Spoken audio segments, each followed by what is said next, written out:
इसलिए हमारा जो त्रिभुज आएगा, हमारा समरूप किस लिए है हमारा त्रिभुज, देखो एंगल ए पर हमारा क्या है, देखो हमारे जो भुजाओं का अनुपात कितना है, हमारा 1:2 हैगा, इसलिए हमारा जो त्रिभुज क्या है, हमारा समरूप है। तो बस सी इसका राइट आंसर है। नेक्स्ट क्वेश्चन करते हैं। देखो नेक्स्ट क्वेश्चन बहुत आसान है। 11th क्वेश्चन है, दी गई आकृति में यदि पी ए, ठीक है, हमारा पी ए और पी बी हमारे ओ पर स्पर्श वृत्त पर स्पर्श रेखाएं हैं, ठीक है। तो हमारे को दिया गया है कि ए पी बी, ठीक है, मतलब कि इस पे कि ये कितना है आपका 50 डिग्री है, 50 है। तो हमारे को तो बताइए, तो हमारा ओ ए बी, ठीक है, ओ ए बी मतलब कि ये वाला, ठीक है, ये बराबर होगा, ये किसने के बराबर होगा, ठीक है। चलो बताते हैं, बहुत आसान है ये क्वेश्चन भी, बहुत आसान है। देखो कैसे करोगे आप, हमारे को दिया गया है कि पी ए बराबर पी बी है, क्योंकि एक रहा बिंदु से वृत्त पर स्पर्श रेखाएं बराबर होंगी, सभी को पता है, ठीक है, ये प्रमेय हैंगे। और अगला देखो हम क्या कर रहे हैं, त्रिभुज ए बी ए, ठीक है, पी ए बी, त्रिभुज पी ए बी हम ले रहे हैं, पी ए बी हम ये पूरा त्रिभुज ले रहे हैं, पी ए पूरा त्रिभुज ले रहे हैं, ये इतना इतना इतना पूरा त्रिभुज ले रहे हैं, ठीक है। तो इसमें हमारा बराबर क्या आएगा, मैं पी ए बराबर पी बी, ठीक है, पी बी है तो हमारा ये एंगल बराबर ये एंगल बराबर हो जाएगा, दोनों विपरीत भुजा के कोण बराबर होंगे, दोनों विपरीत भुजा के मगर एंगल ए और एंगल बी क्या रहेगा आपका, बराबर रहेगा। अब देखो हमारा एंगल ए, एंगल जो हैगा और एंगल पी ए बी 180 है, एंगल पी ए बी हमारा त्रिभुज, एंगल नहीं है, त्रिभुज ए बी क्या मेरा 180 है, त्रिभुज के तीनों कोणों का योग होता है, हमारे को सभी को पता है, ठीक है। अब देखो हमारे को ये पता है कि एंगल ए पी बी हमारे को कितना देगा, 50 दे रखा था, और मेरा ये और ये, ठीक है, ये तो एंगल ही एक ही एंगल ये हो जाएगा मेरा, ठीक है। तो मैंने क्या करा, अब मैंने ये करा कि दोनों की जगह पर मैंने पी ए बी, मैंने इसकी जगह पर पी ए बी, हाँ ठीक है, पी ए बी मैंने क्या लिख दिया, पी ए बी, इसकी जगह पे भी मैंने क्या लिख दिया, इसकी जगह पे मैंने पी ए बी लिख दिया, क्योंकि ये दोनों बराबर हैं, तो मैं इसकी जगह पे ये, इसकी जगह पर मैं तो ये लिख ही सकता हूँ, मैंने ये लिख दिया, ठीक है। अब देखो 180 बराबर हो गया, तो इसी तरह से हमारा ये क्या हो जाएगा, 2 बार हो जाएगा, तो दो मेरा P angle P A B हो जाएगा, ठीक। अब मेरा 50 यहाँ पर आएगा, इधर जाकर माइनस में हो जाएगा, 130 बचा, और यहाँ पर 2 यहाँ पर गुने में जाकर मेरा बच्चा का, तो मेरा एंगल ए पी बी मेरा कितना आ गया, 65 डिग्री मेरा आ गया, ठीक है, 65 डिग्री आ गया। अब देखो अब हमारे को पता है कि वृत्त, ठीक है, पी ए वृत्त पर एक स्पर्श रेखा, ठीक है, पी ए वृत्त पर स्पर्श रेखा है, ठीक है। और हमारा एंगल जो होगा, हमारा angle angle O A P, angle O P में कितना हो जाएगा, एंगल ए पे कितने डिग्री का कोण बनेगा, हमारा 90 डिग्री का कोण बनेगा, क्योंकि स्पर्श रेखा पर क्योंकि स्पर्श रेखा पे एंगल ए पर 90 है, ठीक है, स्पर्श रेखा, ठीक है, स्पर्श रेखा पे एंगल पे क्या, मेरा एंगल ए पे क्या बनेगा, मेरा 90 डिग्री का कोण बनेगा, ठीक है, स्पर्श रेखा पर। तो अब हम क्या करेंगे, अब हम कुछ नहीं करेंगे, हम इस पूरे कोण में से हम क्या करेंगे, ओ ए पी, ठीक है, देखो ओ ए पी, ठीक है, ओ पी में से हम क्या मैच करेंगे, पी ए बी, क्या करेंगे हम, पी ए बी, हम इस वाले कोण को, हम इस वाले कोण को, इससे वाले कोण को हम इस वाले कोण में से हम क्या करें, माइनस करेंगे, ठीक। तो हम 90 में से 65 को माइनस करेंगे तो हमारे कितना आ जाएगा, हमारा 25 आ जाएगा, तो एंगल ओ ए बी हमारा आ गया, ठीक है। तो इस प्रकार से करना था, आसानी क्वेश्चन था। अगला देखो, अगला क्वेश्चन है, इसमें कुछ नहीं करना है, मैं आपको थोड़ा थोड़ा बता देता हूँ, ठीक है, रफली रफली बता दूंगा। देखो हमारे को छायांकित भाग का क्षेत्रफल ज्ञात करना, मतलब कि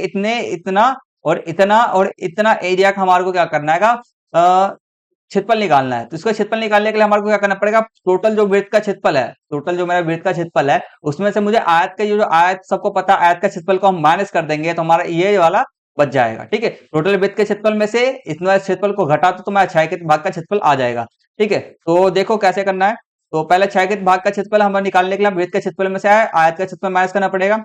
आयत का क्षेत्रफल सभी को पता है क्या होता है, हमारा एल इंटू बी, मतलब आधार गुने लंबाई गुने चौड़ाई होता है।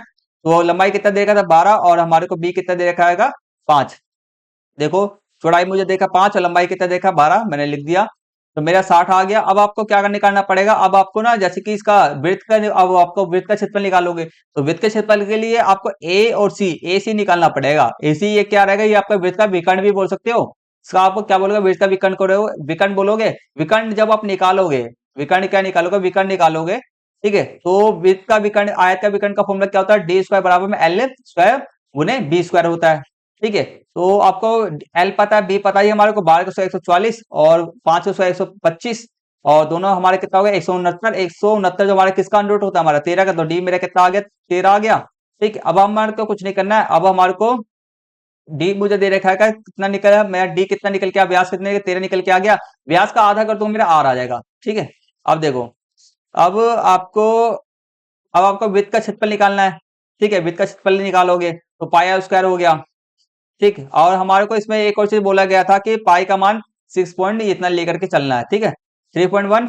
और मेरा जो ये इतना निकल के आया था, मेरा आर इतना निकल 3/2, मैंने इसको काटा नहीं, मैंने क्या करा इसको अभी इट्स करा नहीं, मैंने डी का डी छोड़ दिया मैंने, ठीक है। तो इसका स्क्वायर करूंगा मेरा इतना निकल के आ जाएगा, ठीक है। अब हमारे को क्या करना है, अब हमारे को ये करना है कि ऊपर नीचे पहले से मैंने इसको भाग कर दिया, भाग करके मेरा इतना आया, इतने में इसको मैं जोड़ दूंगा तो मेरा 132 इतना निकल के आ गया, ठीक है। 132.665 मेरा 100 130 ठीक है 132.665 सेंटीमीटर मेरा निकल के आ गया वृत्त का क्षेत्रफल। अब मुझे क्या करना है, छत के भाग का क्षेत्रफल निकाल करना है। तो इस वाले पूरा वृत्त का क्षेत्रफल में से मेरा 60 आयत का क्षेत्रफल घटा दूंगा तो मेरा निकल के आ गया मेरा ये 73 के लगभग लगभग आपका आ जाएगा आंसर, ठीक है। तो इस प्रकार से आंसर निकालना था, आसान क्वेश्चन था। नेक्स्ट देखो हमारा 13 है। देखो हमारे को ये और ये इसका और इसका मान ज्ञात करना है, ठीक है। ये बहुत आसान क्वेश्चन है, देखो कैसे करोगे। अब देखो, अब हमारे को पता है कि अब हम यहाँ पे क्या क्या चेंजेस करेंगे, आपको मैं पहले बता देता हूँ, क्लास के अंदर में मैं आपको बता देता हूँ क्या क्या हम चेंजेस करने वाले हैं, ठीक। देखो हम लिखेंगे कोसेक, ये जो हमारा कोसेक है, कोसेक की जगह पे हम 1/1/sin लिख सकते हैं, सभी को पता है, ठीक है। कोट की जगह हम क्या लिख सकते हैं, कोस बटे साइन लिख सकते हैं, सभी को पता है। टेन की जगह पर हम साइन बटे कोस लिख सकते हैं, सभी को पता है। और सेक की जगह पर हम 1/कोस लिख सकते हैं, सभी को पता है। तो बस हमने कुछ नहीं करा, हमने सबकी जगह पर ये जो हमने बदला आएगा उसको सबको रख दिया। तो हमने ये रहा रख दिया, ये हमने रख दिया, ठीक है। अब हम क्या करेंगे, अब हमने एलसीएम लेने पर, ठीक है, अब हमने क्या करा, एलसीएम लिया, ठीक है। अब हमने क्या करा, इसके नीचे भी एक लगा दिया, इसके नीचे भी एक लगा दिया। सबसे पहले हमने इन तीनों का एलसीएम लिया, ठीक है, इतने तीनों का एलसीएम लिया। एलसीएम लगो तो क्या आपका साइन ही आएगा। अब मैंने आपको पीछे क्वेश्चन में आपको मैंने सिखाया आएगा, नीचे वाली संख्या से भाग करो, ऊपर वाली संख्या से भाग करके जो आएगा उसको ऊपर वाली संख्या से गुना कर दो। एक को मैं साइन से भाग करूंगा, ठीक है, भाग करूंगा मैं क्या है, साइन थीटा ही आएगा। साइन थीटा को मैं एक से गुना करूंगा मैं कितना आ जाएगा, साइन थीटा का साइन थीटा ही आएगा। देखो अब साइन थीटा को मैं साइन थीटा से भाग करूंगा मैं कितना आ जाएगा, एक आएगा। एक को मैं कोसस से गुना करूंगा मैं कोसस थीटा आएगा। साइन को साइन से मैं भाग करूंगा तो मेरा कितना आ जाएगा, मेरा एक आएगा। एक को एक से गुना करूंगा मैं कितना आ गया, इतना आ गया, ठीक है। अब अगला देखो, बस इसमें भी वैसे सेम एज इट इज करना। अब आपको क्या करना पड़ेगा, अब आपको पता है ये चीज गुना में है, तो हमने क्या करा, इस वाली संख्या को इस वाले से गुना कर दिया, इस वाली संख्या को इस वाली संख्या से गुना कर दिया। तो गुना करके मेरा कितना निकल के आ गया, ठीक है। गुना करके मेरा ये गुना आ गया, इसको मैंने गुना या वैसे को वैसे लिख दिया।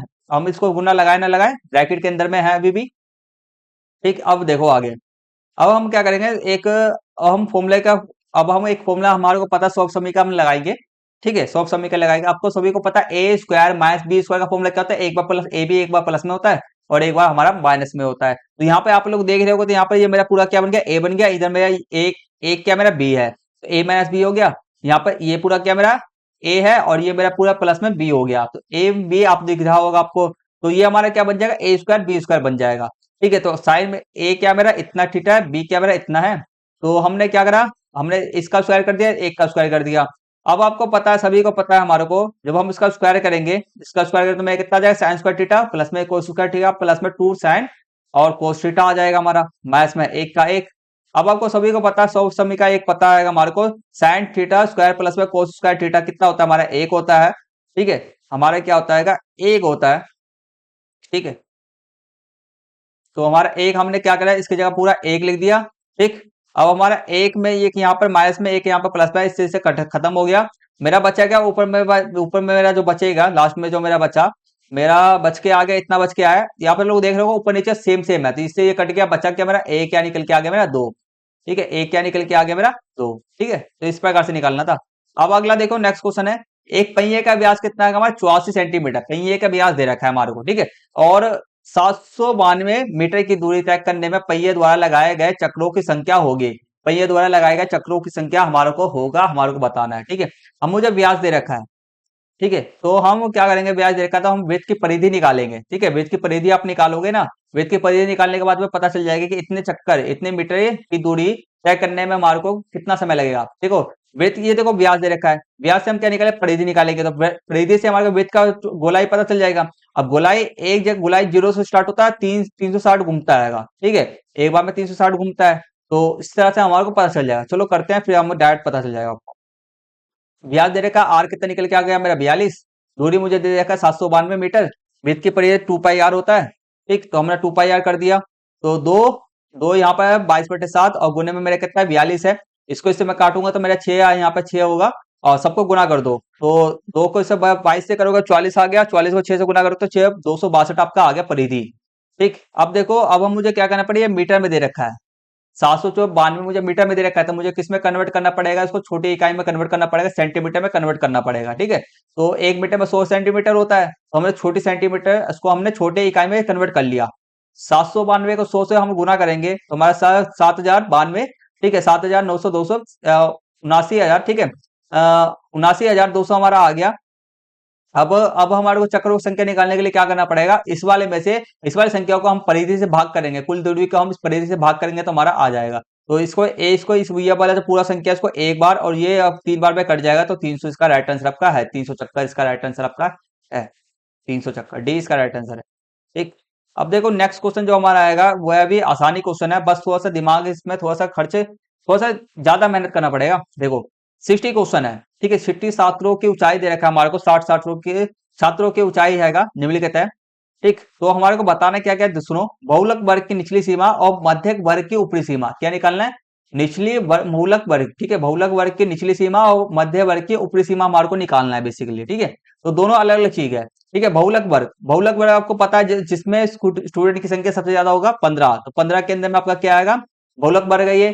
तो इसमें निचली सीमा क्या होता है, पहले वाला निचली सीमा होता है, ये निचली सीमा होता है, ये वाला आपका ऊपरी सीमा होता है। तो निचली सीमा कितना निकल के आ गया, सिंपल सा आपका 150, ये तो हमारे को पता चल गया। अब थोड़ा सा मेहनत करना है हमारे को, मध्य वर्ग की ऊपरी सीमा के लिए थोड़ा सा मेहनत करना है बस। देखो कैसे निकालेंगे, ये देखो इसके लिए आपको क्या निकालना पड़ेगा, सीएफ निकालना पड़ेगा। सीएफ को हिंदी में क्या होता है, संचय बारंबारता कहते हैं। कैसे निकालते हैं वह आपको मैं बता देता हूँ। ये 15 ऐसे लिखा, 15 का वैसे का वैसे लिख दो। अब ये जो संख्या है ना इसको इसमें जोड़ो, 15 के अंदर 13 23 को जोड़ो क्या आएगा, 28 आएगा, 28 के अंदर 10 को जोड़ोगे 38 आएगा, 38 के अंदर 8 को जोड़ोगे 46 आएगा, 46 के अंदर आप 9 को जोड़ोगे 55 आएगा, और 55 को 5 के अंदर जोड़ो तो आपका कितना आएगा, 60 आएगा। ठीक है, अब देखो, अब इसके बाद में ये तो हमने निकाल ही लिया था, मध्य वर्ग की ऊपरी सीमा निकालना हमारे को। तो मध्य वर्ग की ऊपरी सीमा निकालने के लिए मध्यिका का स्थान हमारे को निकालना पड़ेगा। ठीक है, मध्यिका का स्थान कैसे निकालते हैं हम, n/2 करके।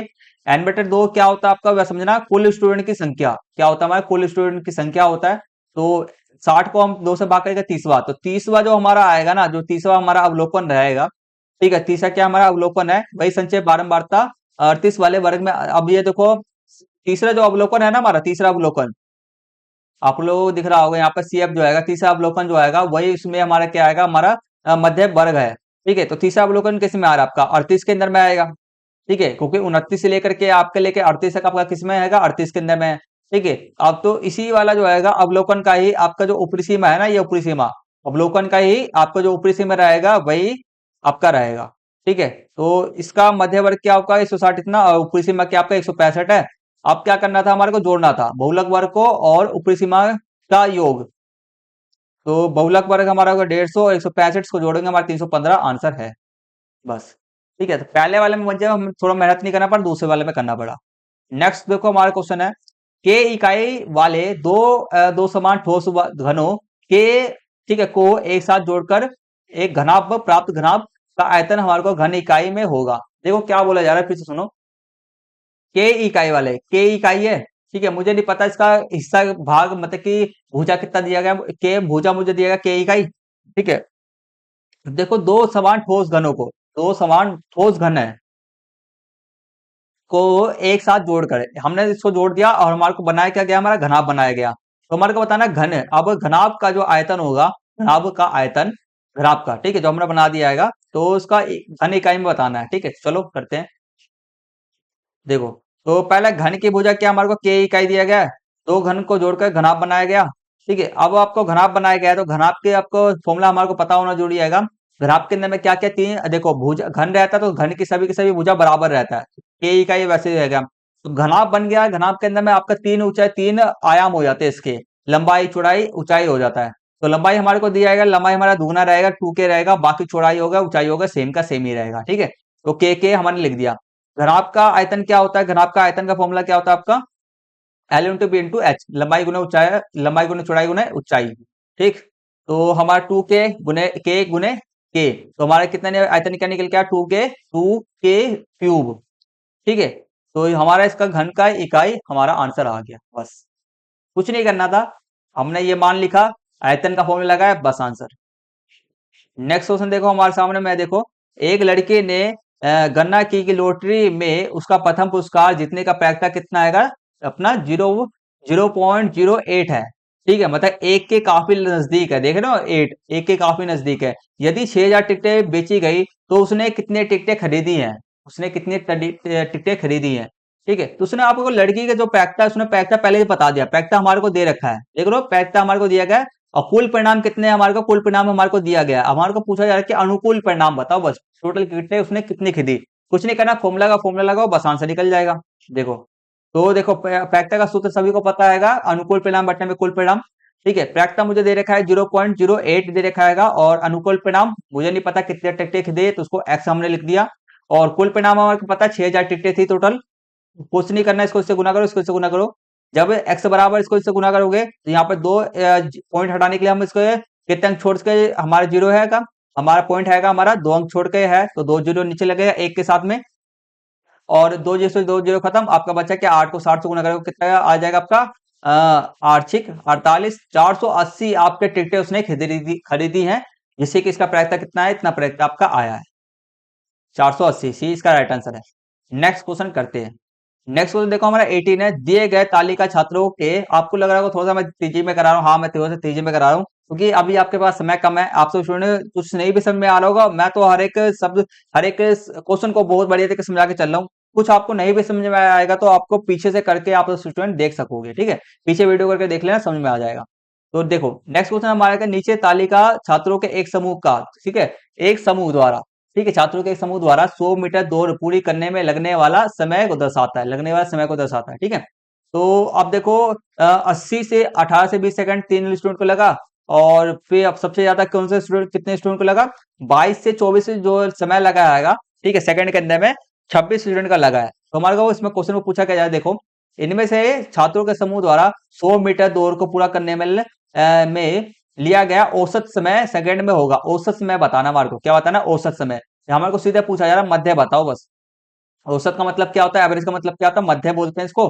ठीक है, तो अब मध्य बताना है हमारे को, इसमें थोड़ा सा काम है, इस वाले क्वेश्चन में थोड़ा सा काम है। देखो मध्य निकालने का फॉर्मूला क्या होता है आपका, एफ आई सिग्मा एफ आई गुने एक्स आई, और सिग्मा एफ आई होता है। ठीक है, अब इसके लिए आपको सबसे पहले क्या निकालना पड़ेगा, एक्स आई निकालना पड़ेगा, तभी आप विभाज्य की संख्या को एक्स आई से गुना करो, तभी जाके आप एफ आई एक्स आई निकाल पाओगे। ठीक है, तो देखो, तो हमारे को एक्स आई कैसे निकाला जाता है, वह सुनो, एक्स आई निकालने का फॉर्मूला होता है कि इन दोनों को जो हमारे ऊपरी सीमा निम्न सीमा को जोड़ देते हो आप, और 2 से भाग कर देते हो, तो आपका एक्स आई निकल आता है। 18 और 20 को जोड़कर 38 आएगा, 38 को 2 से भाग करोगे तो आपका कितना आ जाएगा, 19 आ जाएगा। अब 20 और 22 को भाग करो, जोड़ोगे तो कितना आएगा आपका, 41 42 आएगा, 42 को आधा करोगे आपका कितना आ जाएगा, 2 से भाग करोगे 21 आ गया। तो इसी प्रकार से सभी को जोड़ करके आपको भाग भाग कर देना 2 से, तो हमारा इतना निकल के आ गया।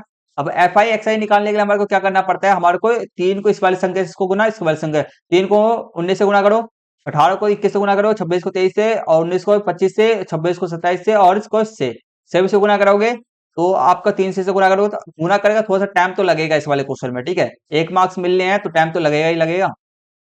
इसको से गुना करोगे, इसको से गुना करोगे, सबको गुना करके आपका ये निकल के आ जाएगा। ठीक है, अब हमारा देखो हमारा जो एफ आई का जो होता है, एफ आई एक्स आई का जो जोड़ होता है, ठीक है, उसको हम सिग्मा एफ आई एक्स आई कहते हैं इसका। और सिग्मा एफ आई जो क्या होता है आपका, विद्यार्थियों की कुल संख्या, तो विद्यार्थियों की कुल संख्या कितना है, 77 है। तो अब कुछ नहीं करना है, 18/15 करके गुना बट्टे में करके। ठीक है, अब सिग्मा एफ आई की जगह पे एफ आई का मार्क्स, sigma F I X I का मान आपको रख दो, 1800 कितना निकलेगा, 15 और 77, तो ऊपर नीचे काटोगे इसको तो कितना आ जाएगा आपका, 23 इतना निकल के आ जाएगा। लगभग लगभग जो आपका 23.56 आपका आ जाएगा, तो लगभग लगभग 23.7 के आसपास में आपका इसका आंसर निकल के आ जाएगा। लगभग लगभग आएगा इसका। ठीक है, देखो नेक्स्ट क्वेश्चन करते हैं। नेक्स्ट 19 और 20 जो हमारा क्वेश्चन है वह आसान क्वेश्चन है। देखो हमारे को दिया गया है, देखो किन्हीं दो धनात्मक पूर्णांकों ए बी के लिए एचसीएफ गुने एलसीएम बराबर होंगे दोनों संख्या के। ठीक है, अभी हमने सबसे पहले जो क्वेश्चन करा था, हमने इस क्वेश्चन में वही फॉर्मूला लगाया था, एचसीएफ गुने एलसीएम बराबर होता है, दोनों संख्याओं के बराबर होता है। तो पहला कथन आपका सही है बिल्कुल। ठीक है, दूसरा कथन देखो, अब तर्क आपको दिया गया है, दो संख्याओं का एचसीएफ कितना है आपका, 5 है, ये 5 है, उनका गुणनफल कितने का, 150 है। तो एलसीएम कितना है का हमारे को 40 दे रखा है। ठीक है, एलसीएम कितना दे रखा है, मुझे 40 दे रखा है। तो अब आपको बताना क्या है वह समझो। अब आपको मुझे क्या क्या एचसीएफ आ गया, एचसीएफ दिया गया मुझे 5, एलसीएम दिया गया मुझे 40, और दो संख्या मुझे क्या दिया गया है, दो संख्या का गुणनफल कितना का 150 है। ठीक है, तो बस अब ये जो हमारे को कहा जा रहा है, ये फॉर्मूला आएगा, इसको हमारे को सिद्ध करना है कि ये कह रहा है, इस कारण इसका तर्क है कि नहीं, सही है कि नहीं है। ठीक है, तो देखो एचसीएफ और एलसीएम का गुणा करो, तो अब जहाँ हमारे कितना होगा, 5 × 40 हो जाएगा, और बराबर में कितना होना चाहिए, 150 के बराबर होना चाहिए। ठीक है, एचसीएफ और एलसीएम का गुणनफल उनके दो संख्याओं के गुणनफल के बराबर होना चाहिए, तो हमने लिख दिया। अब 5 को 40 से गुणा करो, कितना आ जाएगा आपका, 120 आएगा, और यहाँ पर कितना आएगा आपका, 150 है। ये दोनों तो बराबर है ही नहीं, इसका मतलब क्या, आपका तर्क क्या, आपका ये वाला गलत है, अभिकथन आपका सही है। तो कौन सा आंसर सही होगा आपका, सी इसका राइट आंसर है। नेक्स्ट क्वेश्चन देखो, नेक्स्ट क्वेश्चन देखो, y का मान कितना आएगा, 6 है। y का मान यहाँ पे कितना आएगा, 6 है। ठीक, 6 है। तो p और q के बीच की दूरी कितना आएगा आपका, 10 है। p और q के बीच का दूरी क्या आएगा, 10 है। ठीक है, तो 10 है। अब अगला देखो, तर्क दिया गया है कि आपको बिंदु और डैश के बीच की दूरी का सूत्र क्या होता है, दूरी सूत्र सबको पता है, ये हमारा फॉर्मूला हैगा, तो ये हमारा तर्क तो बिल्कुल सही होगा। अब हमारे को ये जांच करना है कि दूरी सूत्र का फॉर्मूला लगा, हमारे को जांच करना है क्या है कि ये इसके बराबर, ये इस दोनों का हम पी और क्यू का जब हम दूरी निकालेंगे बीच का, तो हमारे 10 आ रहा है कि नहीं आ रहा है, तो उसके लिए आपको थोड़ा सा, उसके लिए आपको क्या करना पड़ेगा, फॉर्मूला लगाना पड़ेगा। मैंने एफ एक्स वन किसे कहते हैं, वाई वन किसे कहते हैं, इसको इसको x1 कहते हैं, इसको y1 कहते हैं, इसको x2 कहते हैं, इसको y2 कहते हैं। हमने लिख दिया फॉर्मूला में, सबकी जगह पे सबका मान हम पुट करेंगे। दूरी से दूरी में कितना आ रहा है, तो 10 आ रहा है, तो 10 के बराबर आना चाहिए बस। ठीक है, तो हमने करा, इसको इसमें से कट, 10 में से 2 गया, मेरा 8 बचेगा। अब मैं 6, अब देखो यहाँ पे दिख रहा होगा आपको, 6 है, और यहाँ पर माइनस का 3 है। ठीक है, तो यहाँ पर 6, पहले तो माइनस का ऐसे को ऐसा ही है, यहाँ पर माइनस का 3 है, तो माइनस माइनस क्या हो जाता है, प्लस हो जाता है, तो ये दोनों संख्या क्या हो जाएंगी, जुड़ जाएंगी, 9 आ गया। 9 का स्क्वायर करोगे 81 आएगा, 8 का स्क्वायर करोगे 64 आएगा, दोनों को जोड़ोगे आपका अंडर 145 आ गया। तो आप देख रहे हो, आप अंडर 145 के बराबर, इसके बराबर तो है ही नहीं, तो इसका मतलब क्या है आपका, इसका मतलब ये है कि आपका अभिकथन क्या है, असत्य है। ठीक है, असत्य है, तो डी इसका राइट आंसर हो गया बस। तो इसी प्रकार से आप स्टूडेंट का 20 एमसी क्वेश्चन मैंने कंप्लीट करा दिया है। मिल नेक्स्ट क्लास के अंदर आप स्टूडेंट को मैं इसके अगले जो सेक्शन बी है उसको मैं कंप्लीट करा दूंगा। Section B, section C, 2 number, 3 number, 5 number वाले सभी क्वेश्चन को हम कंप्लीट कर लेंगे। आज की इस क्लास को हम यहीं पे फिनिश करेंगे। नेक्स्ट क्लास के लिए आपको हमारे यूट्यूब चैनल को सब्सक्राइब कर लेना, इस वाले वीडियो को लाइक करना मत भूलना, और इससे पहले कि जो सारे 2 क्वेश्चन पेपर मैंने कराएंगे उन सभी को भी कर लेना। आपके लगभग लगभग 70 से 75 मार्क्स आपके पक्के हो जाएंगे। ठीक है, आपसे स्टूडेंट ने शुरू से एंड तक हमारे वीडियो को देखा, उसके लिए धन्यवाद, थैंक यू। मिलते हैं जल्दी से नेक्स्ट वीडियो के अंदर, तब तक के लिए टेक केयर, टेक बाय, जय हिंद, जय भारत।